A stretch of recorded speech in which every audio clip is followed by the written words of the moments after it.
right, so today we're going deep diving into this, I think, really captivating historical account, Mm-hmm. The Rage of Islam by Yonan Hormuz Shabazz. Okay, yeah. And this book, it's not just a history book. Right. This is a first-hand perspective on the persecution of Christians Yeah. in Urmia, Persia during World War I. Wow.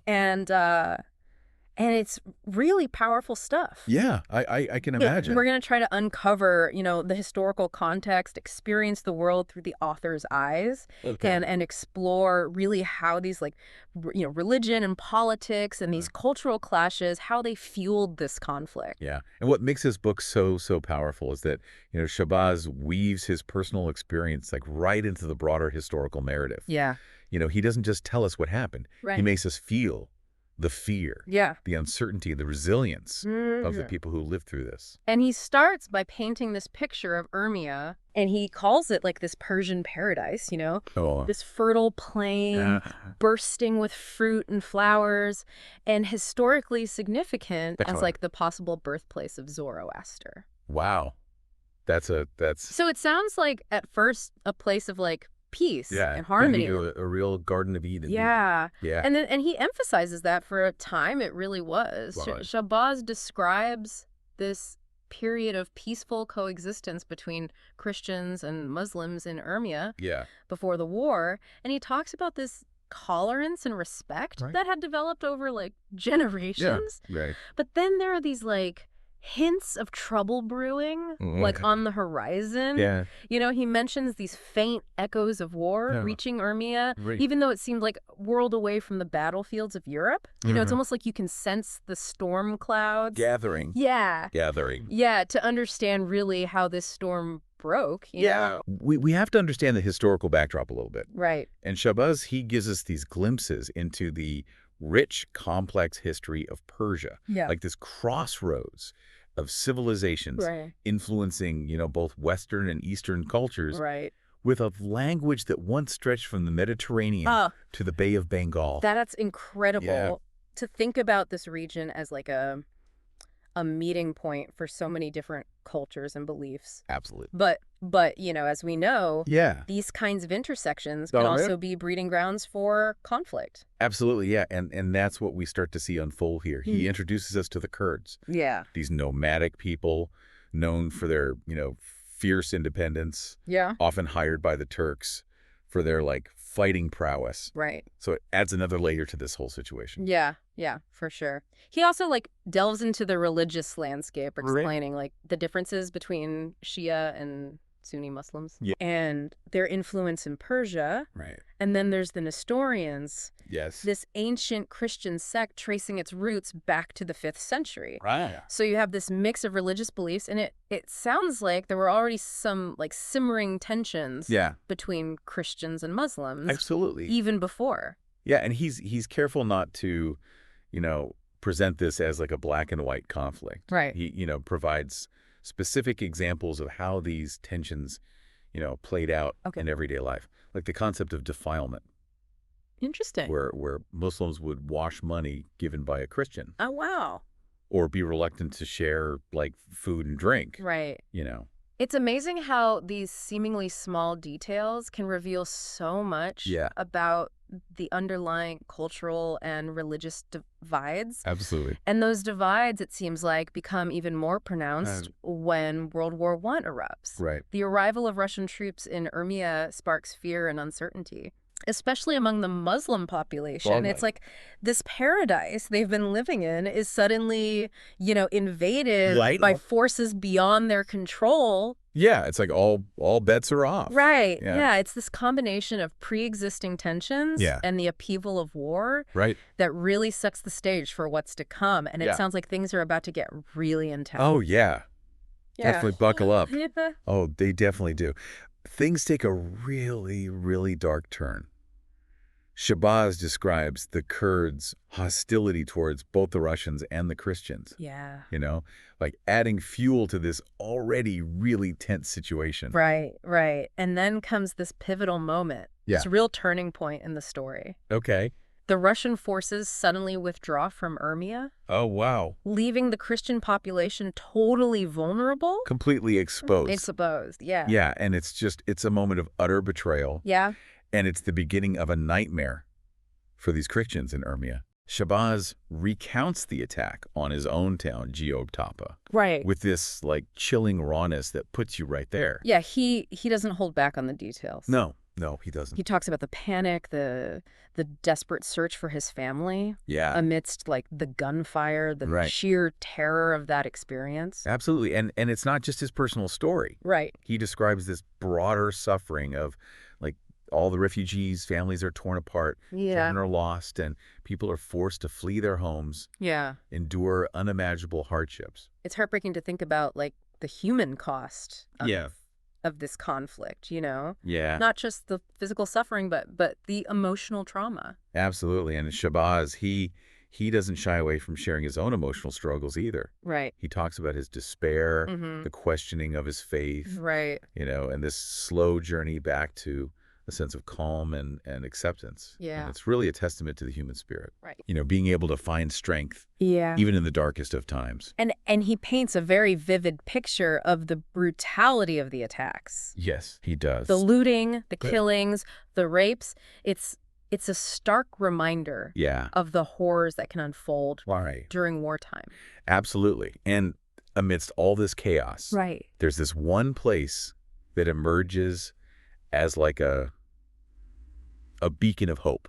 Okay. It's the American Mission Compound. Right. It becomes a refuge for something like 20,000 Christians. Wow, that's a lot of people. Yeah, protected only by the presence of American flags. It's incredible that a symbol, like a flag, could offer such protection in the midst of all this violence. It really speaks to the power of symbols, even in the most desperate situations. Yeah, but it also highlights, like, the precariousness of their situation. Yeah.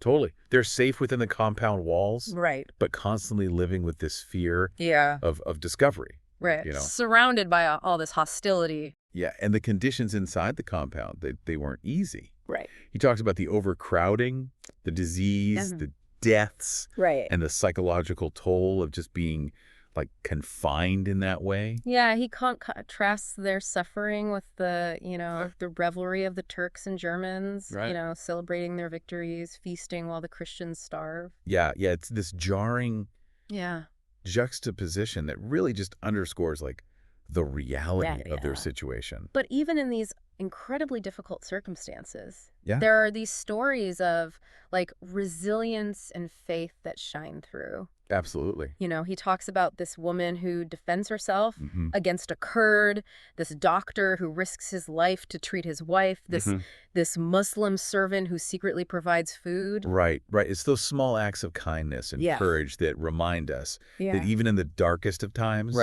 there's still good. Yeah. And he also highlights the communal spirit that emerged. Right. Like within the compound walls, people coming together to support each other, finding strength in their faith. And then comes the moment of escape. Yes. Shabazz describes this, like, harrowing journey out of Urmia with his family. Right. The constant fear, the agonizing decisions, the desperation to survive. Right. And one of the most, like, heartbreaking moments he shares is having to leave behind 2 infants. Oh, wow. In the snow. Oh, my God. It's a decision no parent should ever have to make. But it speaks to the unimaginable choices people were forced to make to survive. And even after they escape Urmia, their challenges aren't over. No. He talks about the difficulties he encountered with the American consulate, the bureaucratic delays. That almost cost him his life. Right. It's this reminder that even when you think you've reached safety, there can be unseen obstacles and dangers. But even in those moments, he encounters kindness from strangers, reaffirming that even in the midst of chaos, humanity can prevail. This constant push and pull between despair and hope. Right. And that brings us to like the aftermath of this horrific experience. Yeah. Shabazz reflects on the fate of the Nestorians, their continued persecution, the massacres, and the incredible resilience of those who survived. It's a sobering reminder that the consequences of these conflicts, they can stretch far beyond the immediate events. Right. And Shabazz, he doesn't shy away from sharing the gruesome realities of the aftermath. Right. You know, the lasting psychological impacts, the profound sense of loss that permeated everything. It's clear that this experience left like an indelible mark on him, both personally and in his understanding of the world. Yeah, for sure. And it leads him to issue this powerful call to action. You know, urging the Christian church to support missions and help rebuild these, shattered communities.